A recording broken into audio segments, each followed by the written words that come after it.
Welcome back to എംഫേവർ. So നമ്മുടെ secretariat assistant paper 2 class പുരോഗമിച്ചുകൊണ്ടിരിക്കുകയാണ്. അഡ്മിനിസ്ട്രേഷനിൽ ഇന്ന് പഠിക്കാനുള്ള ടോപ്പിക്ക് നിങ്ങൾ ഓൾറെഡി മനസ്സിലാക്കിയിട്ടുണ്ട്. അതോടൊപ്പം നിങ്ങൾ മനസ്സിലാക്കേണ്ട മറ്റൊരു കാര്യം കൂടി ഞാൻ ഇവിടെ കാണിച്ചു തരാം. സോ നമ്മുടെ LSTI സെക്രട്ടറി റിസൾട്ട് വന്നിട്ടുണ്ടായിരുന്നു. ഓക്കെ, സോ നിങ്ങൾക്ക് ഈ പറയുന്ന ഫോട്ടോയിൽ കാണുന്ന പോലെ 55-ലധികം ഉദ്യോഗാർത്ഥികളാണ് റാങ്ക് 5 ഉൾപ്പെടെ എംഫേവർ ലേണിംഗ് ആപ്പിൽ വന്നിരിക്കുന്നത്. മറ്റൊരു ലേണിംഗ് ആപ്പിലും വലിയ പ്ലാറ്റ്ഫോംസ് ഒക്കെ വേറെ ഉണ്ട്. ഓക്കെ, സോ ഞാൻ ഇവിടെ നിന്ന് മൂവ് ചെയ്യുന്നില്ല, മൂവ് ചെയ്ത് കാണിച്ചു തരാം. മറ്റു വലിയ പ്ലാറ്റ്ഫോമുകളൊക്കെ ഉണ്ടായിരുന്നിട്ടും നമുക്ക് ഒരു എന്താ പറയുക, നമ്മളൊരു ചെറിയ കമ്മ്യൂണിറ്റിയാണ്. സോ ഇത്രയും വലിയൊരു റിസൾട്ട് ഉണ്ടാക്കാൻ സാധിച്ചത് ഈ ഉദ്യോഗാർത്ഥികളുടെ ഹാർഡ് വർക്കും പിന്നെ നമ്മുടെ ഒരു ഡെഡിക്കേഷനും കൊണ്ട് തന്നെയാണ്. സോ ഇത്തരത്തിൽ മെയിൻസ് പരീക്ഷയ്ക്ക് വേണ്ടി, പ്രത്യേകിച്ച് ഡിഗ്രി ലെവൽ പരീക്ഷയ്ക്ക് വേണ്ടി പഠിക്കുമ്പോൾ ഒരിക്കലും ഒരു LDC ലെവൽ പഠനമായി പോകരുത്. കാരണം സ്റ്റേറ്റ്മെൻറ്റ് ടൈപ്പ് ചോദ്യങ്ങൾ ഒരുപാട് വരും. പല ചോദ്യങ്ങൾക്ക് മുന്നിൽ നമ്മളങ്ങ് പതറിപ്പോകാൻ ചാൻസ് ഉണ്ട് എക്സാം ഹാളിൽ. ഓക്കെ, കാരണം ആ ഒരു നിശബ്ദതയും ആ ഒരു വല്ലാത്തൊരു ഇതായിരിക്കുമല്ലോ.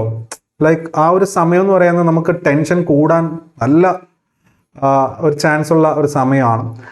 സോ നമ്മൾ എത്രത്തോളം നമ്മുടെ മെൻ്റൽ സ്റ്റെബിലിറ്റി കീപ്പ് ചെയ്യുന്നോ, അറിയാവുന്ന ചോദ്യങ്ങൾക്ക് തെറ്റാതെ ഉത്തരം കൊടുക്കാൻ സാധിക്കുന്നുവോ, എക്സൈറ്റ്മെൻ്റ് ഇല്ലാതെ പരീക്ഷയെ പോസിറ്റീവ് മൈൻഡോട് കൂടി കാണുന്നു, അതിനനുസരിച്ചിരിക്കും നമ്മുടെ വിജയപരാജയങ്ങളെല്ലാം തന്നെ. സോ ആ രീതിയിൽ നിങ്ങളെ കൊണ്ടുവരാൻ വേണ്ടിയിട്ടാണ് സെക്രട്ടേറിയറ്റ് അസിസ്റ്റൻ്റ് മെയിൻസിന് വേണ്ടിയിട്ട് ഏറ്റവും പുതിയ ബാച്ച് സ്റ്റാർട്ട് ചെയ്യുകയും ഞാൻ തന്നെ അവസാനം വരെ നിങ്ങളോടൊപ്പം ഉണ്ടാവും. ഇൻ്റർവ്യൂ സെഷൻ ഉൾപ്പെടെ നമ്മൾ തന്നെ പ്രൊവൈഡ് ചെയ്യും.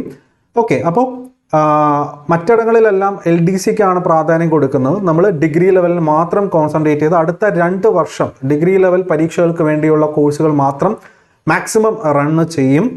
അതിനുശേഷമേ ഏതെങ്കിലും 10th or 12th ലെവലിൽ നമ്മൾ പ്രാധാന്യം കൊടുക്കത്തുള്ളൂ. ഓക്കെ, കറൻ്റ്ലി ഒരു 10th 12th ലെവൽ കോഴ്സ് പോലും റൺ ചെയ്യുന്നില്ല. വൈ? ബിക്കോസ് നമ്മൾ കോൺസെൻട്രേറ്റ് ചെയ്യുന്നത് ഈ വരുന്ന സെക്രട്ടേറിയറ്റ് അസിസ്റ്റൻ്റ് ഇപ്പോൾ കഴിഞ്ഞു, സ്റ്റാറ്റിസ്റ്റിക്കൽ അസിസ്റ്റൻ്റ് കഴിഞ്ഞു, ഇനി ഡിവിഷണൽ അക്കൗണ്ടൻ്റ് എക്സാം ഉണ്ട്, സബ് ഇൻസ്പെക്ടർ ഉണ്ട്, വരാനിരിക്കുന്ന യൂണിവേഴ്സിറ്റി അസിസ്റ്റൻ്റ്, കമ്പനി ബോർഡ്, എല്ലാത്തിനും നല്ല രീതിയിലൊരു ഇമ്പോർട്ടൻസ് കൊടുത്ത് പോകണമെന്നുണ്ട്. ഓക്കെ, ശരി, അപ്പോൾ നമുക്ക് ക്ലാസ്സിലോട്ട് കടന്നാലോ? സോ നമ്മൾ ഇന്നത്തെ ക്ലാസ്സിൽ ഡിസ്കസ് ചെയ്യുന്നത് മോഡേൺ അപ്രോച്ചസ് ടു അഡ്മിനിസ്ട്രേഷൻ എന്ന ആ ഒരു ഏരിയ ആണ്.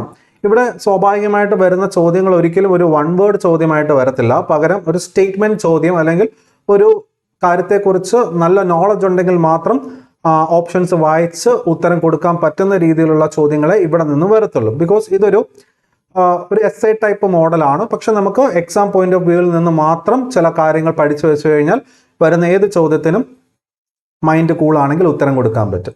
ഓക്കെ, സോ നമ്മുടെ മുൻകാലങ്ങളിലൊക്കെ നമ്മൾ പഠിച്ചിട്ടുണ്ട്, like medieval ഹിസ്റ്ററിയിലൊക്കെ history പഠിച്ചിട്ടുണ്ടല്ലോ. So medieval ഹിസ്റ്ററിയിലൊക്കെ നമ്മൾ മുഗൾ അതുപോലെ തന്നെ ഡൽഹി സുൽത്താനേറ്റ്സിൻ്റെ ഒക്കെ ഒരു അഡ്മിനിസ്ട്രേഷൻ ഏത് രീതിയിലാണ്, അല്ലെങ്കിൽ പല പല ഡൈനാസ്റ്റിയുടെയൊക്കെ അഡ്മിനിസ്ട്രേഷൻ ഏത് രീതിയിലാണെന്നൊക്കെ നമ്മൾ പഠിച്ചിട്ടുണ്ട്. ഈവൻ നമ്മുടെ കേരള ഹിസ്റ്ററിയിൽ തന്നെ മാർത്താണ്ഡവർമ്മയെക്കുറിച്ച് പഠിക്കുമ്പോൾ അവരുടെ അഡ്മിനിസ്ട്രേഷൻ എങ്ങനെയായിരുന്നു എന്നൊക്കെ നമ്മൾ പഠിച്ചിട്ടുണ്ട്. സോ അതൊരു ഹെക്റ്റിക് ലെവലാണ്. മീൻസ് ഒരു ടോപ്പ് മോസ്റ്റ് ലീഡർഷിപ്പിനും ലോ ലെവൽ എംപ്ലോയീസിൻ്റെ ഇടയിൽ കാര്യമായ ഒരു ഹയറാർക്കി ഫോം ചെയ്തിട്ടുണ്ട്. അതായത് ഡിഫറെൻറ്റ് ലെവൽസ് ഓഫ് മാനേജ്മെൻറ്റ്, വളരെ സങ്കീർണമായിട്ടുള്ള മാനേജ്മെൻറ്റാണ്. സ്വാഭാവികമായിട്ടും ടോപ്പ് ലെവൽ ലീഡർഷിപ്പിൽ നിൽക്കുന്ന ഒരു വ്യക്തിയെ അല്ലെങ്കിൽ രാജാവുമായിട്ട് നേരിട്ട് ഒരു സംഭാഷണം താഴേക്കിടയിലുള്ള എംപ്ലോയീസിന് സാധിച്ചിരുന്നില്ല. So modern approaches to administration എന്ന് പറയുമ്പോഴേക്കും നമ്മൾ മനസ്സിലാക്കേണ്ട ഒരു കാര്യം, അതിൽ നിന്നൊക്കെ വിഭിന്നമായിട്ട് ടോപ്പ് മോസ്റ്റ് ലീഡർഷിപ്പും ഈ പറയുന്ന എംപ്ലോയീസും തമ്മിൽ ആ ഒരു ഇടയിലുണ്ടായിരുന്ന ഒരു ഹയറാർക്കി ലെവൽ കുറഞ്ഞിരിക്കുകയാണ്. ദാറ്റ് മീൻസ് ഒരു ഡിഫറെൻറ്റ് മാനേജ്മെൻറ്റ് ലെവൽ കുറഞ്ഞിരിക്കുകയാണ്. നേരിട്ടുള്ള സംഭാഷണങ്ങൾക്ക് ഇന്ന് സാധ്യത ഏറിയിരിക്കുകയാണ്. അത്തരത്തിൽ ഉള്ള ഒരു ആദ്യത്തെ ഒരു സംഗതിയാണ് നമ്മൾ ഫ്ലാറ്റൻഡ് ഓർഗനൈസേഷണൽ സ്ട്രക്ചേഴ്സ് എന്ന് പറയുന്നത്. Traditional hierarchical structures are being replaced by flatter organisations with a few layers of management. ഞാൻ ഈ പറഞ്ഞ പോലെ തന്നെ ടോപ്പ് മോസ്റ്റ് ലീഡർഷിപ്പിലുള്ള വ്യക്തിയും എംപ്ലോയീസും തമ്മിൽ ആ ഇടയിൽ ഒരു വലിയ രീതിയിലുള്ള ഒരു ഹയറാർക്കി ഫോം ചെയ്തിട്ടില്ല, അല്ലെങ്കിൽ ഹ്യൂജ് നമ്പർ ഓഫ് ഈ മാനേജ്മെൻറ്റ് ലെവൽ വന്നിട്ടില്ല. സോ ദാറ്റ് മീൻസ് ഇവർക്കിടയിൽ ഉണ്ടായിരുന്ന ആ ഒരു ലെവൽ മാറിയിട്ടുണ്ട്. ലൈക്ക് ലെവലുടെ എണ്ണം കുറഞ്ഞിട്ടുണ്ട്. നേരിട്ടുള്ള സംഭാഷണങ്ങൾക്കും മറ്റുമൊക്കെ ഇന്ന് സാധ്യത ഏറിയത് കൊണ്ട് തന്നെ ഈ പറയുന്ന രീതിയിൽ എന്താ പറയുക, കഴിവതും മാക്സിമം എഫിഷ്യൻസി കീപ്പ് ചെയ്ത് ഓർഗനൈസേഷൻസിന് പോകാൻ പറ്റുന്നുണ്ട്. അതിന് എക്സാമ്പിൾസ് ആണ് ഇപ്പോൾ നമ്മുടെ സ്റ്റാർട്ടപ്പുകൾ അല്ലേ. ഇപ്പോൾ നമ്മുടെ കേരളത്തിൽ തന്നെ ഒരുപാട് സ്റ്റാർട്ടപ്പുകൾ ഫോം ചെയ്യുന്നുണ്ട്. ഈ സ്റ്റാർട്ടപ്പ് ഫോം ചെയ്ത് നിൽക്കുന്ന മുതലാളിയും കീഴിൽ ജോലി ചെയ്യുന്ന എംപ്ലോയീസും തമ്മിൽ വലിയ രീതിയിൽ ലൈക്ക് നേരിട്ടുള്ള സംഭാഷണങ്ങൾക്ക് യാതൊരുവിധ തടസ്സവുമില്ല. അതായത് ആ ഒരു മാനേജ്മെൻറ്റ് ലെവൽ, ഇവർക്കിടയിലുള്ള മാനേജ്മെൻറ്റ് ലെവൽ അല്ലെങ്കിൽ ടയർ 1 ടയർ 2 അല്ലെങ്കിൽ അത്തരത്തിലൊരു വലിയൊരു ഹയറാർക്കി ഫോം ചെയ്തിട്ടില്ല.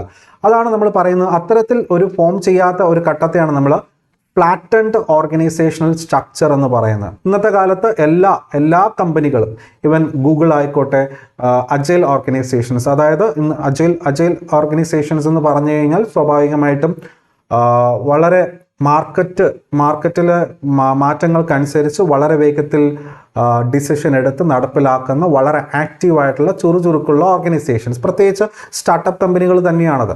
ഓക്കെ, ഇവരൊക്കെയാണ് ഇത്തരത്തിൽ എക്സാമ്പിൾസ് എന്നെടുത്ത് പറയാൻ പറ്റുന്നത്. സോ ഇത്തരത്തിലുള്ള ഒരു ഫ്ലാറ്റൻഡ് ഓർഗനൈസേഷണൽ സ്ട്രക്ചർ എന്തൊക്കെ പ്രൊമോട്ട് ചെയ്യുന്നുള്ളത് നമ്മൾ ആദ്യം നോക്കണം. First of all, faster decision making അല്ലേ.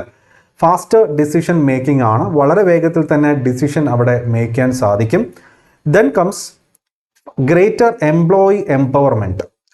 അവിടെ ഈ പറയുന്ന ടോപ്പ് മോസ്റ്റ് ലീഡർഷിപ്പിനും എംപ്ലോയീസിനിടയിൽ വലിയ രീതിയിലുള്ള ഒരു മാനേജ്മെൻറ്റ് ലെവൽ ഇല്ലാത്തത് കൊണ്ട് തന്നെ നേരിട്ടുള്ള സംഭാഷണങ്ങൾക്ക് മറ്റുമെല്ലാം സാധിക്കുന്നുണ്ട്. സോ ഇതിൻ്റെ ഫൗണ്ടേഴ്സ് അല്ലെങ്കിൽ ലീഡേഴ്സ് എംപ്ലോയീസിന് ഗ്രേറ്റർ ലെവൽ ഓഫ് ഒരു ഓട്ടോണോമി, തീരുമാനങ്ങൾ നടപ്പിലാക്കുവാനും ഒക്കെയുള്ള ഒരു അക്സെപ്റ്റൻസ്, ഒരു പെർമിഷൻ കൊടുക്കുന്നുണ്ട്. അതുപോലെ ദാറ്റ് മീൻസ് ടോപ്പ് ലെവലിൽ എടുക്കേണ്ട പല തീരുമാനങ്ങളും ലോവർ ലെവലിലേക്ക് എടുക്കാനുള്ള അധികാരങ്ങൾ ടോപ്പ് ലെവലിൽ നിന്നും ലോവർ ലെവലിലേക്ക് തന്നെ ഇവിടെ ഡീസെൻട്രലൈസ്ഡ് പവർ എന്ന് പറയും. അത്തരത്തിലുള്ള സംഭവം ഇവിടെ നടക്കുന്നുണ്ട്. Then improved communication. സ്വാഭാവികമായിട്ടും ഇവർക്കിടയിലുള്ള ഒരു മാനേജ്മെൻറ്റ് നമ്പർ ഓഫ് ലെവൽസ് കുറവായത് കൊണ്ട് തന്നെ നല്ല രീതിയിലുള്ള കമ്മ്യൂണിക്കേഷൻ ഇവർക്കിടയിൽ സംഭവിക്കും. എക്സാമ്പിൾസ് ആണ് ഞാൻ ഈ പറയുന്നിരിക്കുന്ന agile organisations, startups, Google etcetera. So modern approaches to അഡ്മിനിസ്ട്രേഷനിൽ നമ്പർ 1 എന്ന് പറയുന്നത് ഫ്ലാറ്റൻഡ് ഓർഗനൈസേഷണൽ സ്ട്രക്ചേഴ്സ് എന്നുള്ളതാണ്. ഓക്കെ, സോ ഇനി നമുക്ക് എക്സാമിന് വരുന്നത് സ്വാഭാവികമായിട്ട് ഒരു ഫ്ലാറ്റൻഡ് ഓർഗനൈസേഷണൽ സ്ട്രക്ചർ അഡ്മിനിസ്ട്രേഷനുമായിട്ട് ബന്ധപ്പെട്ട് നമ്മൾ വന്നു കഴിഞ്ഞാൽ ഈ ഒരു കണ്ടന്റ് അറിയാത്തൊരു വ്യക്തി ഉറപ്പായിട്ടും ആ ചോദ്യത്തിന് ഉത്തരം കൊടുക്കാതിരിക്കുകയോ അല്ലെങ്കിൽ വെറുതെ കറക്കി കുത്താൻ പോവുകയോ മാത്രമേ ചെയ്യത്തുള്ളൂ. അപ്പോൾ എന്താണ് ഒരു ഓർഗനൈസേഷണൽ സ്ട്രക്ചർ ഫ്ലാറ്റൻഡ് ആയിട്ടുണ്ട് എന്നുണ്ടെങ്കിൽ അതിൻ്റെ അർത്ഥം പണ്ടുണ്ടായിരുന്ന ഹയറാർക്കി അല്ലെങ്കിൽ നമ്പർ ഓഫ് മാനേജ്മെൻറ്റ് ലെവൽസ് കുറഞ്ഞിട്ട് ഇന്ന് ടോപ്പ് മോസ്റ്റ് ലീഡർഷിപ്പ് അല്ലെങ്കിൽ ഫൗണ്ടേഴ്സും എംപ്ലോയീസും തമ്മിൽ ബെറ്റർ കമ്മ്യൂണിക്കേഷനും എംപ്ലോയീസിൻ്റെ എംപവർമെൻറ്റും എല്ലാം അവിടെ ഉറപ്പാക്കിയിട്ടുണ്ട് എന്നുള്ളതാണ്. ഓക്കെ, എക്സാമ്പിൾ സ്റ്റാർട്ടപ്പ് കമ്പനീസ് തന്നെയാണ്. നെക്സ്റ്റ് വരുന്നത് എന്താണെന്ന് വെച്ച് കഴിഞ്ഞാൽ നെക്സ്റ്റ് ലെവൽ ഓഫ് അപ്രോച്ച്മെന്റ് എന്ന് പറയുന്നത് നെറ്റ്വർക്ക്ഡ് ആൻഡ് ഹൈബ്രിഡ് സ്ട്രക്ചേഴ്സ് ആണ്. സോ ഇതിന് ഞാൻ ആദ്യമേ തന്നെ പറയാം, നമുക്ക് ഇന്നിപ്പോൾ ഒരു കമ്പനി എടുക്കുകയാണെങ്കിൽ, ഫോർ എക്സാമ്പിൾ ആമസോൺ ആണ് ഞാനിവിടെ എക്സാമ്പിൾ ആയിട്ട് കൊടുത്തിരിക്കുന്നത്. ആമസോണിന് ഡിഫറെൻറ്റ് ഡിപ്പാർട്ട്മെൻറ്റ്സ് ഉണ്ട് അല്ലേ. HR ഡിപ്പാർട്ട്മെൻറ്റ് ഉണ്ടാവും, ഫിനാൻസ് ഡിപ്പാർട്ട്മെൻറ്റ് ഉണ്ടാവും, കൊമേഴ്സ് ഡിപ്പാർട്ട്മെൻറ്റ് ഉണ്ടാവും, അങ്ങനെ ഡിഫറെൻറ്റ് ഡിപ്പാർട്ട്മെൻറ്റ്സ് ഉണ്ട്. ഓക്കെ, സോ ഈ പല ഡിപ്പാർട്ട്മെൻറ്റ്സും ഒരു നെറ്റ്വർക്കാണ്, ഒരു നെറ്റ്വർക്ക് ഫോം ചെയ്ത് ഈ പല ഡിപ്പാർട്ട്മെൻറ്റ്സിനെയും ഇൻ്റർ കണക്ട് ചെയ്തിട്ടുണ്ട് ആമസോൺ. ഈ പല ഡിപ്പാർട്ട്മെൻറ്റിനെയും ഇൻ്റർ കണക്ട് ചെയ്ത് ഒരു നെറ്റ്വർക്ക് ഫോം ചെയ്തിട്ട് ഒരു പർട്ടിക്കുലർ ഗോളിലേക്ക് ഇവരെല്ലാവരും ഒരുമിച്ച് പണിയെടുക്കും. ഓക്കെ, ആൻഡ് ആൾസോ ഇവിടെ ഒരു ഹൈബ്രിഡ് സ്ട്രക്ചറും ഫോം ചെയ്തിട്ടുണ്ട്. ഓക്കെ, സോ ആമസോൺ പോലുള്ള ഒരു കമ്പനി, ഇപ്പോൾ ഇന്നത്തെ ഒരു മൾട്ടിനാഷണൽ കമ്പനീസിലൊക്കെ നമുക്കറിയാം ഹൈബ്രിഡ് സ്ട്രക്ചറാണ് അവർ അഡോപ്റ്റ് ചെയ്തിരിക്കുന്നത്. ദാറ്റ് മീൻസ് ആളുകൾക്ക് ഓഫീസിൽ വന്നും ജോലി ചെയ്യാം, at the same time work from home എന്നുള്ള രീതിയിലും കൊണ്ടുവന്നിട്ടുണ്ട്. സോ ഇതാണ് മോഡേൺ അപ്രോച്ചസ് ടു അഡ്മിനിസ്ട്രേഷൻ്റെ സെക്കൻഡ് പോയിന്റ് എന്ന് പറയുന്നത്, നെറ്റ്വർക്ക്ഡ് ആൻഡ് ഹൈബ്രിഡ് സ്ട്രക്ചേഴ്സ്. ഇനി നിങ്ങൾ ജസ്റ്റ് ഇത് വായിച്ചാൽ മതി. കാണാപ്പാഠം പഠിക്കേണ്ട. A network based organisational structure means a company or organisation is structured with interconnected independent units that collaborate to achieve common goals.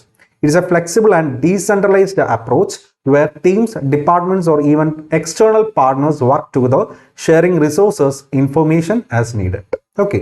So ഞാൻ പച്ച മലയാളത്തിൽ പറഞ്ഞ കാര്യം കുറച്ച് ഭംഗിയായിട്ട് ഇംഗ്ലീഷിൽ വന്നിരിക്കുന്നു എന്നേ ഉള്ളൂ. അതുകൊണ്ട് തന്നെ നമ്മുടെ കോഴ്സ് എടുക്കുന്ന ഉദ്യോഗാർത്ഥികൾക്ക് ഇംഗ്ലീഷിലാണ് അഡ്മിനിസ്ട്രേഷൻ ഞാൻ എടുക്കുന്നെങ്കിലും മലയാളത്തിൽ കൂടി കാര്യങ്ങൾ എക്സ്പ്ലെയിൻ ചെയ്താണ് പോകുന്നത്. ഇത് കഴിവതും ഇംഗ്ലീഷിൽ തന്നെ നിങ്ങൾ അറ്റൻഡ് ചെയ്യണം. കാരണം ഇത് മലയാളവൽക്കരിക്കുമ്പോൾ അർത്ഥങ്ങൾ മാറ്റപ്പെടും. ഓക്കെ. സോ ഇനി ഇത്തരത്തിലുള്ള സ്ട്രക്ചർ ഇത് എംഫസൈസ് എന്താണ്? Adaptability, collaboration and rapid response to market changes. Okay. So നമുക്ക് ഇത് എടുത്ത് പറയുകയാണെന്നുണ്ടെങ്കിൽ ആക്ച്വലി എന്താണ് ഇത്തരത്തിലുള്ള സ്ട്രക്ചറിൽ കുറേ ഇൻഡിപെൻഡൻറ്റ് യൂണിറ്റ്സ് ഉണ്ട്. അവരുടേതായിട്ടുള്ള അധികാര പരിധികളുള്ള ഇൻഡിപെൻഡൻറ്റ് യൂണിറ്റ്സ് അവരെല്ലാവരും കൊളാബറേറ്റ് ചെയ്ത് ഒരു കോമൺ ഗോളിന് വേണ്ടിയിട്ട് നിലകൊള്ളുകയാണ്. അപ്പോൾ ഇത് ശരിക്കും ഇത്തരത്തിലുള്ള സ്ട്രക്ചർ പർട്ടിക്കുലർലി യൂസ്ഫുൾ ആവുന്നത് എന്താ പറയുക, മാർക്കറ്റ് ചേഞ്ചസിനനുസരിച്ച് പെട്ടെന്ന് ഡിസിഷൻ മേക്ക് ചെയ്യാനും ചേഞ്ചസ് അവരുടെ പോളിസിയിൽ ചേഞ്ചസ് വരുത്താനൊക്കെ ശ്രമിക്കുന്ന ഇൻഡസ്ട്രീസിന് ഇത്തരത്തിലുള്ള ഒരു സംഗതി വളരെ ഹെൽപ്ഫുൾ ആണ്. കാരണം ഫ്ലെക്സിബിൾ ആണ്. അവരുടെ ഡിസിഷൻ മേക്കിംഗ് ആയിട്ടുള്ള കാര്യങ്ങളും പോളിസിയിലൊക്കെ അവർ വളരെ ഫ്ലെക്സിബിൾ ആയിരിക്കും. ഓക്കെ. സോ നമുക്ക് കീ ക്യാരക്ടറിസ്റ്റിക്സ് എന്തൊക്കെയാണെന്ന് നോക്കാം. ഫസ്റ്റ് വൺ, ഡീസെൻട്രലൈസ്ഡ് ആണ്. Each unit operates with autonomy, making its own decision while contributing to the overall organisational objectives. First of all ഇവിടെ ഈ പറയുന്ന ഡീസെൻട്രലൈസ്ഡ് എന്ന് പറയുന്നത് നിങ്ങൾക്ക് എല്ലാവർക്കും അറിയാം. നമ്മൾ ഡീസെൻട്രലൈസേഷൻ ഓഫ് പവർ എന്നും ഒക്കെ നമ്മൾ പഠിക്കുന്നുണ്ട്. അതായത് മേൽത്തട്ടിലുണ്ടായിരുന്ന അധികാരങ്ങൾ താഴെ തട്ടിലോട്ട് പകർന്നു നൽകുകയും അവർക്ക് അതിന്മേലുള്ള അധികാര പരിധി ഉപയോഗിച്ചുകൊണ്ട് ഡിസിഷൻ എടുക്കുവാനും ഇംപ്ലിമെൻറ്റ് ചെയ്യാനുള്ള ഒരു സാഹചര്യം. അടുത്തത് കൊളാബറേറ്റീവ് ആണ്. കൊളാബറേറ്റീവ് എന്ന് പറയുമ്പോഴേക്കും സ്വാഭാവികമായിട്ടും അവരുടെ റിസോഴ്സസ് ഷെയർ ചെയ്യുക and work together when beneficial, improving efficiency and innovation. ഒരു കോമൺ ഗോളിന് വേണ്ടിയിട്ട് ഇവരെല്ലാവരും കൊളാബറേറ്റ് ചെയ്യും. Then flexible. ഞാൻ പറഞ്ഞതുപോലെ തന്നെ മാർക്കറ്റ് ചേഞ്ചസ് അനുസരിച്ച് വളരെ അജൈലായിട്ട് കാര്യങ്ങൾ റെസ്പോണ്ട് ചെയ്യുന്നതിന് വേണ്ടിയിട്ട് ഉള്ള നടപടികളാണ്. Teams can be formed and dissolved based on project needs, allowing the organisation to adapt quickly. Then comes shared goals ആണ്. Despite independence, all units strive to maximize the collective value of the network. Okay. So ഇവിടെ ഒരു നെറ്റ്വർക്കാണ് form ചെയ്തിരിക്കുന്നത്. Different departments ഒരു ഇൻ്റർ connected ആയിട്ട് ഒരു network form ചെയ്യും അല്ലേ. അവർക്ക് എല്ലാവർക്കും അവരുടേതായിട്ടുള്ള ഓട്ടോണോമസ് പവറും ഒക്കെ ഉണ്ട്. But towards A particular goal എല്ലാവരും അതിന് വേണ്ടിയിട്ട് അവരുടെ റിസോഴ്സും അവരുടെ കയ്യിലുള്ള ഇൻഫർമേഷനും ഷെയർ ചെയ്ത് ആ ഒരു ഗോൾ അച്ചീവ് ചെയ്യാൻ വേണ്ടിയിട്ട് ഓർഗനൈസേഷൻ്റെ ഗോൾ അച്ചീവ് ചെയ്യാൻ വേണ്ടിയിട്ട് ശ്രമിക്കുകയാണ്. അടുത്തത് emphasis on relationships, prioritise strong connections and positive relationship over strict hierarchy. So ഇവിടെ ആക്ച്വലി നമ്മുടെ ഓർഗനൈസേഷനിൽ ഒരിക്കലും ഒരു പേഴ്സണൽ റിലേഷൻഷിപ്പ് ഇല്ല അല്ലേ. പേഴ്സണൽ റിലേഷൻഷിപ്പ് ഇല്ല. ആക്ച്വലി ഇംപേഴ്സണൽ റിലേഷൻഷിപ്പാണ് വരുന്നത്. ഒരു ഓർഗനൈസേഷൻ്റെ റൂൾസിനനുസരിച്ച് ഓർഗനൈസേഷൻ്റെ ബെറ്റർ സ്ട്രാറ്റജി ഡെവലപ്പ് ചെയ്യാനും ഓർഗനൈസേഷൻ്റെ എഫിഷ്യൻസി കൂട്ടാനും വേണ്ടിയിട്ട് ഡെവലപ്മെൻറ്റിന് വേണ്ടിയിട്ടുള്ള ഇംപേഴ്സണൽ റിലേഷൻഷിപ്പാണ് അവിടെ വരുന്നത്. വേറെ പേഴ്സണൽ ആയിട്ടുള്ള ഇമോഷണൽ ആയിട്ടുള്ള കാര്യങ്ങളൊന്നും വരുന്നില്ല. But at the same time ഉണ്ടായിരുന്ന ആ ഒരു സ്ട്രിക്റ്റ് ഹയറാർക്കിക്ക് പകരം ഇത്തരത്തിൽ ലീഡർഷിപ്പും എംപ്ലോയീസും തമ്മിലുള്ള മാനേജ്മെൻറ്റ് ലെവലിൻ്റെ ആ ഒരു കാഠിന്യം കുറഞ്ഞപ്പോഴേക്കും നല്ല രീതിയിലുള്ള റിലേഷൻഷിപ്പ് മുതലാളിയും തൊഴിലാളികളും തമ്മിൽ സംഭവിച്ചിട്ടുണ്ട്. ഇനി അടുത്തത് ഔട്ട്സോഴ്സിംഗ് ആണ്. സോ നമുക്ക് ഇപ്പോൾ അറിയാം, ഏതൊരു വലിയ കമ്പനി ആണെങ്കിലും അവരുടെ പേറോൾ തയ്യാറാക്കുവാനോ അല്ലെങ്കിൽ ടെലികോളിങ്ങിന് വേണ്ടിയിട്ട് വർക്ക് എന്ന് പറയുന്നത് അവരുടെ സ്വന്തം കമ്പനിയിലല്ല മറ്റൊരു കമ്പനിക്ക് ഔട്ട്സോഴ്സ് ചെയ്യാറുണ്ട്. ഓക്കെ. സോ പല മൾട്ടിനാഷണൽ കമ്പനീസും നമ്മുടെ രാജ്യത്തുള്ള ഇപ്പോൾ ടെക്നോ പാർക്കിലായാലും ഇൻഫോ പാർക്കിലായാലുള്ള പല കമ്പനികളിലും അവരുടെ വർക്ക് ഔട്ട്സോഴ്സ് ചെയ്തിരിക്കുകയാണ്. കാരണം ഈ മൾട്ടിനാഷണൽ കമ്പനീസിന് വേണ്ടിയിട്ട് പേറോൾ തയ്യാറാക്കുന്നതും അതുപോലെ തന്നെ ഇൻ്റർവ്യൂ നടത്താൻ വേണ്ടിയിട്ടുള്ള സൗകര്യങ്ങളും ടെലിമാർക്കറ്റിംഗ്, ടെലികോളിംഗ് എല്ലാം തന്നെ നമ്മുടെ രാജ്യത്തെ കമ്പനികളാണ് ഈ മൾട്ടിനാഷണൽ കമ്പനീസിന് വേണ്ടിയിട്ട് ഇപ്പോൾ ചെയ്യുന്നത്. അത്തരത്തിൽ മൾട്ടിനാഷണൽ കമ്പനീസ് ഇവർക്ക് കൊടുക്കുന്ന വർക്കിനെയാണ് നമ്മൾ ഔട്ട്സോഴ്സ് എന്ന് പറയുന്നത്. കാരണം ഔട്ട്സോഴ്സ് ചെയ്യുന്നതിൻ്റെ ഒരു പ്രധാനപ്പെട്ട കാരണം എന്ന് വെച്ച് കഴിഞ്ഞാൽ നമ്മുടെ ഇന്ത്യയിൽ കമ്പനിയിൽ നിന്ന് വളരെ ചീപ്പായിട്ടുള്ള ലേബേഴ്സിന് നമുക്ക് കിട്ടും. ഓക്കെ. മീൻസ് മൾട്ടിനാഷണൽ കമ്പനീസിന് കിട്ടും. Okay. So, often utilizes outsourcing of business functions, leverages technology for communication and coordination. അടുത്തത് virtual teams ആണ്. Okay, may involve geographically dispersed teams collaborating through technology. So ഇവിടെയും ഞാൻ ആമസോൺ ഒക്കെ തന്നെയാണ് പറഞ്ഞിരിക്കുന്നത്. വലിയ വലിയ ആമസോൺ എന്ന് പറയുന്ന ഒരു നമ്മൾ നേരത്തെ ഫ്ലാറ്റൻഡ് ഓർഗനൈസേഷണൽ സ്ട്രക്ചർ പറഞ്ഞ പോലെ തന്നെ അവിടെ ഈ പറയുന്ന agile organisations or companies, startups, Google എന്ന് പറയുന്ന പോലെ തന്നെ ഇവിടെയും ഒക്കെ ആമസോൺ ഒരു എക്സാമ്പിൾ ആയിട്ട് എടുക്കാം. ആമസോൺ മാത്രമല്ല, സ്പോട്ടിഫൈ പോലുള്ള കമ്പനീസും എല്ലാം ഇവിടെ എക്സാമ്പിൾ ആയിട്ട് എടുക്കാം. കാരണം വെർച്വൽ ടീം എന്ന് പറയുമ്പോൾ ഞാൻ ഓൾറെഡി പറഞ്ഞു, നമുക്ക് ലോകത്ത് എവിടെ നിന്ന് വേണമെങ്കിലും ആളുകളെ വർക്ക് ഫ്രം ഹോം എന്നുള്ള രീതിയിൽ കമ്പനിയിൽ വന്ന് ജോലി ചെയ്യേണ്ട, അല്ലാതെ എവിടെ വേണമെങ്കിലും അവർക്ക് ജോലി ചെയ്യാനുള്ള സൗകര്യങ്ങൾ ഇന്നത്തെ ഒരു നെറ്റ്വർക്ക് ആൻഡ് ഹൈബ്രിഡ് സ്ട്രക്ചറിൽ നമ്മൾ ഉറപ്പാക്കിയിട്ടുണ്ട്. ഓക്കെ, സോ ഇത് എന്താണെന്ന് മാത്രം അറിഞ്ഞാൽ മതി. സ്വാഭാവികമായിട്ടും ഇനി ഇതുമായിട്ട് ബന്ധപ്പെട്ട് ഒരു ചോദ്യം വന്നു കഴിഞ്ഞാൽ ഓപ്ഷൻസ് വായിച്ച് ലോജിക് ഉപയോഗിച്ച് ഉത്തരം കൊടുക്കാവുന്നതേ ഉള്ളൂ. ഓക്കെ, സോ അടുത്തത് അജൈൽ ആൻഡ് സ്ക്രം മെത്തഡോളജീസ് ആണ്. ആക്ച്വലി ഇത്തരത്തിലൊരു മെത്തേഡ് എന്ന് പറയുന്നത് നമ്മൾ ആക്ച്വലി ഇതൊരു കോൺസെപ്റ്റ് നമ്മുടെ ഈ സോഫ്റ്റ്വെയർ ഡെവലപ്മെന്റ് പ്രോജക്ട് മാനേജ്മെന്റുമായിട്ട് വരുന്ന ഒരു കോൺസെപ്റ്റാണ് അജൈൽ ആൻഡ് സ്ക്രം എന്ന് പറയുന്നത്. ഓക്കെ, സോ ഇത് നമ്മൾ ജസ്റ്റ് ഒന്ന് അറിഞ്ഞിരുന്നാൽ മതി എന്താണെന്ന്. നമുക്ക് പരീക്ഷയ്ക്ക് ചോദിക്കുകയാണെങ്കിൽ ഇതിൽ നമ്മൾ ഭയപ്പെട്ട് പതറിപ്പോകരുത്, എന്താണെന്ന് അറിയാൻ പാടില്ലാതെ പോകരുത്. ആക്ച്വലി സോഫ്റ്റ്വെയർ ഡെവലപ്മെന്റുമായിട്ടൊക്കെ പ്രോജക്ട് മാനേജ്മെന്റുമായിട്ടൊക്കെ വരുന്ന ഒരു കോൺസെപ്റ്റാണ് അജൈൽ ആൻഡ് സ്ക്രം എന്ന് പറയുന്നത്. സോ അജൈൽ എന്ന് പറയുന്നത് ഞാൻ ഓൾറെഡി പറഞ്ഞു, മലയാളത്തിൽ നല്ല ചുറുചുറുക്കുള്ള, ആക്റ്റീവായിട്ടുള്ള, അല്ല ചടുലമായ എന്നൊക്കെ നമ്മൾ പറയുന്ന ഒരു അർത്ഥമാണ് അജൈൽ എന്ന് പറയുന്നത്. So it is a mindset, ഒരു ഫിലോസഫിക്കൽ മൈൻഡ് സെറ്റ് ആണ് that emphasises responding to change, collaboration and delivering working software frequently. അതുപോലെ സ്ക്രം എന്ന് പറയുന്നത് it is a specific framework within agile that provides a structure for teams to work repeatedly. Okay, so agile എന്ന് പറയുന്നത് actually പെട്ടെന്ന് ഒരു മാർക്കറ്റിൽ ഉണ്ടാകുന്ന ചേഞ്ചും അല്ലെങ്കിൽ കൊളാബറേഷനുമായിട്ട് ബന്ധപ്പെട്ട കാര്യങ്ങൾ വളരെ ഫാസ്റ്റായിട്ട് ഡെലിവർ ചെയ്യുന്നതിന് വേണ്ടിയിട്ട് ഒരു മൈൻഡ് സെറ്റ്, അതാണ് അജൈൽ എന്ന് പറയുന്നത്. ഇനി സ്ക്രം എന്ന് പറയുന്നത് ഈ പറയുന്ന വിത്തിൻ അജൈൽ ഇത്തരത്തിലുള്ള കാര്യങ്ങൾ നടപ്പിലാക്കുന്നതിന് വേണ്ടിയിട്ട് ഒരു സ്പെസിഫിക് ഒരു ഫ്രെയിം വർക്കോ സ്ട്രക്ചർ ക്രിയേറ്റ് ചെയ്യുക എന്നുള്ളതാണ്. So it can be applied to improve efficiency, adaptability and stakeholder engagement in various process. Example, പലതരം ബാങ്കുകൾ ഇന്നിപ്പോൾ ഇത് ഫാസ്റ്റ് സർവീസ് ഡെലിവറിക്ക് വേണ്ടിയിട്ട് ഫോം ചെയ്തിട്ടുണ്ട് ഇത്തരത്തിലൊരു അജൈൽ ആൻഡ് സ്ക്രം മെത്തഡോളജി. ഇത്രയേ ഉള്ളൂ, ജസ്റ്റ് ഒന്ന് മനസ്സിലാക്കിയാൽ മതി.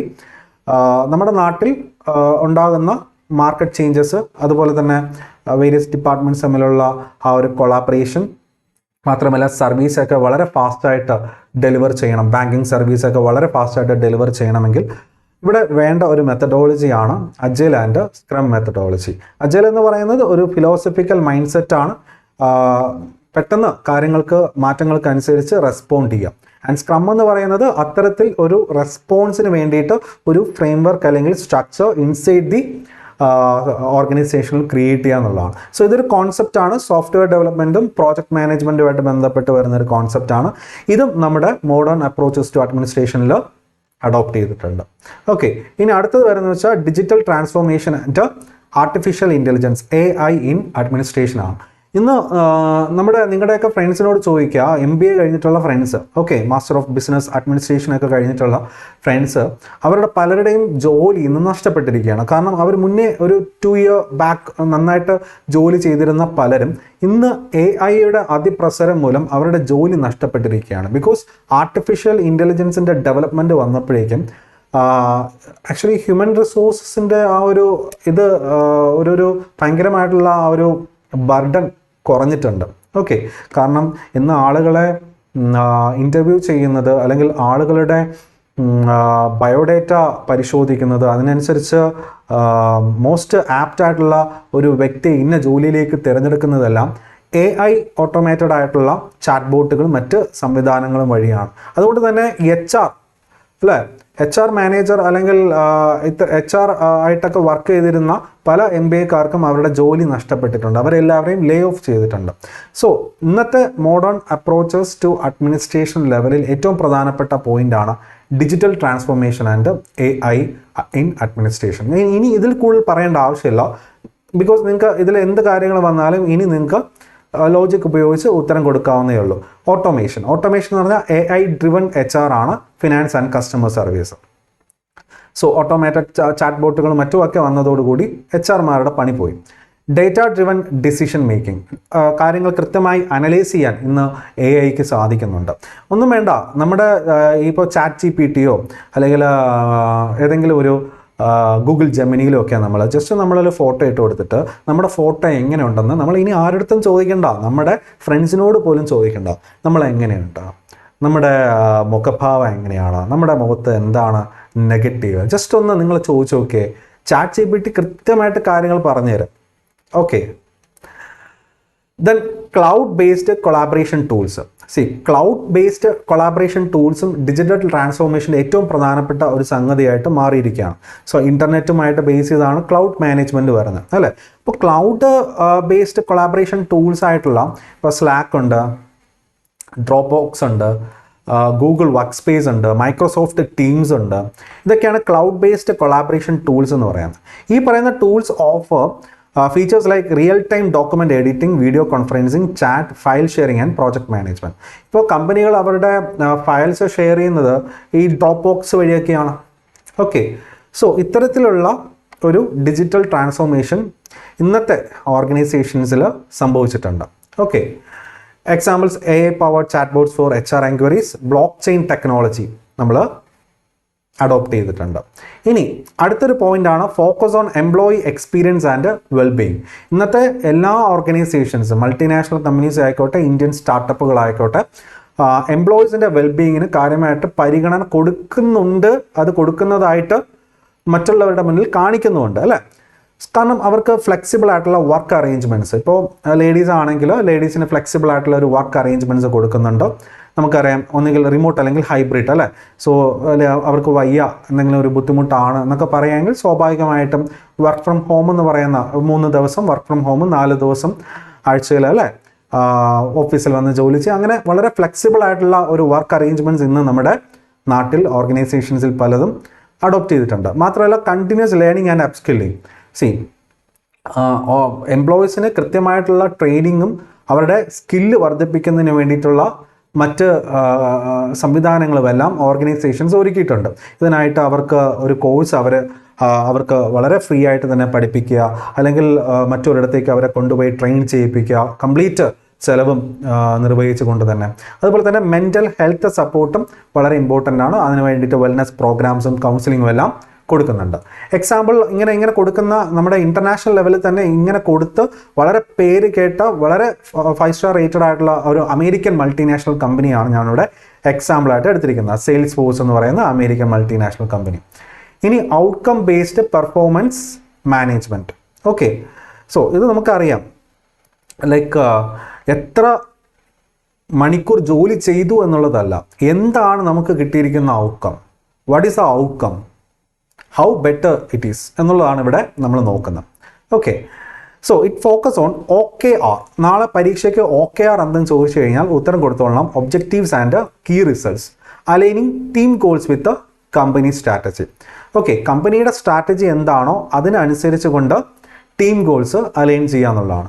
മാത്രമല്ല 360 ഡിഗ്രി ഫീഡ്ബാക്ക് ആണ്, മൾട്ടി സോഴ്സ് പെർഫോമൻസ് വ്യൂസ്. ഈ ടീം മെമ്പേഴ്സ് അല്ലെങ്കിൽ ടീം ലീഡ് ചെയ്യുന്ന അല്ലെങ്കിൽ ടീമിൻ്റെ പെർഫോമൻസ് അല്ലെങ്കിൽ അവരുടെ വർക്ക്, അതിൻ്റെ ഫീഡ്ബാക്ക് എടുക്കുക. അതുപോലെ തന്നെ റിസൾട്ട്സ് ഓറിയൻറ്റഡ് വർക്ക് എൻവയറമെൻറ്റ്സ് അഥവാ റോവ് എന്ന് പറയും. That means employees evaluated on output, not hours worked. അപ്പോൾ ഇത്തരത്തിലുള്ള ഒരു മാനേജ്മെൻറ്റ് ലെവൽ കൂടി നമ്മുടെ അഡ്മിനിസ്ട്രേഷൻ ഭാഗത്ത് സംഭവിച്ചിട്ടുണ്ട്. ഇപ്പോൾ ഗൂഗിളൊക്കെ OKR യൂസ് ചെയ്യുന്നുണ്ട്. ഓക്കെ, ഗൂഗിളിൻ്റെ സ്ട്രാറ്റജിക്ക് അനുസരിച്ചാണ് അവരുടെ ഗോൾസ് അലൈൻ ചെയ്തിട്ടുള്ളത്. സോ OKR എന്താണെന്നും റോവ് എന്താണെന്നും ഒക്കെ നമ്മൾ ഒരു വേർഡിങ്സ് നമ്മൾ മനസ്സിലാക്കിയിരിക്കണം. Okay, so results oriented work environment ആണ് ഇന്ന് പല ഓർഗനൈസേഷനിലും കൊണ്ടുവന്നിട്ടുള്ളത്. എത്ര മണിക്കൂർ വർക്ക് ചെയ്യുന്നു എന്നുള്ളതല്ല, ഫൈനൽ ഔട്ട്പുട്ട് എത്രത്തോളം മെച്ചപ്പെട്ടിരിക്കുന്നതാണെന്നുള്ളതാണ് അവർ ഇവാലുവേറ്റ് ചെയ്യുന്നത്. ഓക്കെ, അതിന് വേണ്ടിയിട്ട് ഒരു ടീം, ഒരു പർട്ടിക്കുലർ പ്രോജക്റ്റിന് വേണ്ടിയിട്ട് ലീഡ് ചെയ്യുന്നതിന് വേണ്ടിയിട്ട് ഒരു ടീം ഫോം ചെയ്തിട്ടുണ്ടെങ്കിൽ ആ ഒരു ടീം മെമ്പേഴ്സിനെയും ടീം ലീഡ് ചെയ്യുന്ന വ്യക്തിയും ആ ടീമിനെയും കൃത്യമായിട്ട് ഇവാലുവേറ്റ് ചെയ്ത് അതിൻ്റെ ഫീഡ്ബാക്ക് നമ്മൾ എടുക്കുന്നുണ്ട്. ഓക്കെ, 360 ഡിഗ്രി മീൻസ് എല്ലാ വ്യൂസും നോക്കിക്കൊണ്ട് തന്നെ ചെയ്യുന്നുണ്ട്. ഇനി അടുത്തത് ദ ലാസ്റ്റ് പോയിന്റ് ആണ്, മോഡേൺ അപ്രോച്ചിൻ്റെ ലാസ്റ്റ് പോയിന്റ് ആണ് സസ്റ്റൈനബിലിറ്റി ആൻഡ് സോഷ്യൽ റെസ്പോൺസിബിലിറ്റി. ഇതിൻ്റെ അകത്ത് വളരെ ഇമ്പോർട്ടൻ്റ് ആയിട്ടുള്ള കാര്യം എന്ന് വെച്ച് കഴിഞ്ഞാൽ പണമുണ്ടാക്കുക അല്ലെങ്കിൽ ബിസിനസ് മാത്രം ഓറിയൻറ്റഡ് ആയിട്ട് പോകാതെ നമ്മുടെ എൻവയറമെൻറ്റ് അതുപോലെ തന്നെ സോഷ്യലി ഇമ്പാക്റ്റ് ചെയ്യുന്ന ചില കാര്യങ്ങളിൽ വളരെ റെസ്പോൺസിബിൾ ആയിരിക്കണം എന്നുള്ളതാണ്.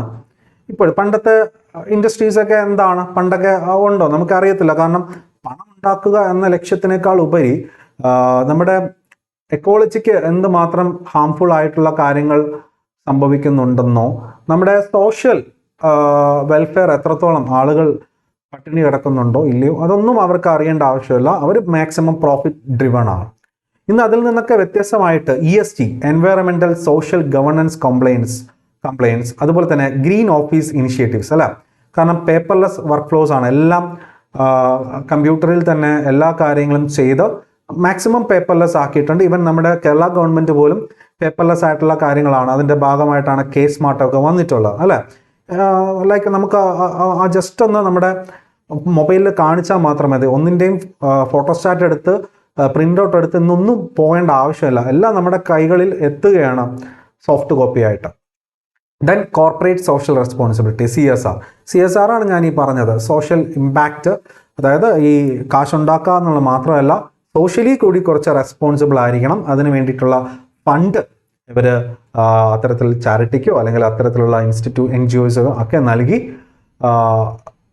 ചെയ്യേണ്ടതാണ് എന്നുള്ളതാണ് CSRൻ്റെ ഒരു കാര്യം. അപ്പോൾ ഇത്രയും കാര്യങ്ങൾ, ഇത്രയും പോയിന്റുകൾ നമുക്ക് മനസ്സിലാക്കണം. അഡ്മിനിസ്ട്രേഷനുമായിട്ട് ബന്ധപ്പെട്ട് പഴയ കാലങ്ങളിൽ നിന്നും വളരെ വ്യത്യസ്തമായിട്ട് ഇന്ന് നടന്നുകൊണ്ടിരിക്കുന്ന സംഗതികളെ പറ്റിയാണ് നമ്മളിപ്പോൾ ഡിസ്കസ് ചെയ്തിരിക്കുന്നത്.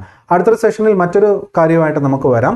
അപ്പോൾ ഇത് ഞാൻ ഈ തന്നിരിക്കുന്ന കാര്യങ്ങൾ അതേപടി പരീക്ഷയ്ക്ക് നിങ്ങൾ പഠിക്കേണ്ട ആവശ്യമില്ല. നിങ്ങൾ കാര്യം മനസ്സിലാക്കി ചോദ്യങ്ങൾ, ഇവിടെ നിന്ന് വരുന്ന ചോദ്യങ്ങൾ ഇപ്പോൾ നിങ്ങൾക്ക് മനസ്സിലായിട്ടുണ്ടല്ലോ. ലൈക്ക് സ്റ്റേറ്റ്മെൻറ്റ് ടൈപ്പ് ചോദ്യങ്ങളെ വരത്തുള്ളൂ. ഈ പറഞ്ഞിരിക്കുന്ന പോയിന്റുകൾ, ഈ പറഞ്ഞിരിക്കുന്ന വാക്കുകൾ നമുക്ക് പരീക്ഷകൾക്ക് വരുമ്പോൾ സ്വാഭാവികമായിട്ടും നമ്മൾ അതിൽ പതറിപ്പോകരുത്. ഇത്തരത്തിലുള്ള വാക്കുകൾ നമ്മൾ മുന്നേ കേട്ടിട്ടുണ്ടല്ലോ, അത് ഇന്നതാണ് എന്ന് മനസ്സിലാക്കിയിട്ടുണ്ടെങ്കിൽ നാളെ ഒരു ചോദ്യം ഏത് രീതിയിൽ മാറ്റി മറിച്ച് വന്നു കഴിഞ്ഞാൽ അതിന് ഉത്തരം കൊടുക്കാനായിട്ട് നമുക്ക് സാധിക്കും. അതിന് നമുക്ക് സാധിക്കും.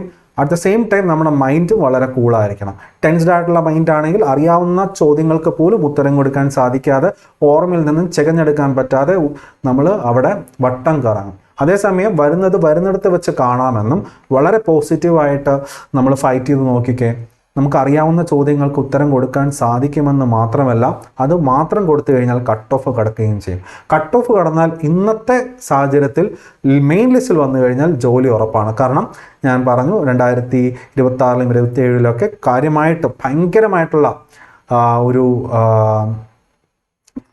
റിട്ടയർമെൻറ്റ് വരുന്നുണ്ട്. സോ സ്വാഭാവികമായിട്ടും സെക്രട്ടേറിയറ്റ് അസിസ്റ്റൻറ്റ് ലിസ്റ്റിലുള്ളവർക്ക് അത് കിട്ടും. വലിയൊരു ലിസ്റ്റായിരിക്കും വരുന്നത്. കാരണം 49,000-ത്തിലധികം ആളുകളെ, ഒരുപാട് ആളുകളെ ഇപ്പോൾ മെയിൻ ലിസ്റ്റിൽ തന്നെ ഉൾപ്പെടുത്തിയത് അത് തന്നെയാണ്, അതിൻ്റെ ഒരു സൂചന തന്നെയാണെന്നുള്ള കാര്യത്തിൽ സംശയമേ വേണ്ട. അടുത്തൊരു സെഷനിൽ വീണ്ടും കാണാം. Thank you so much.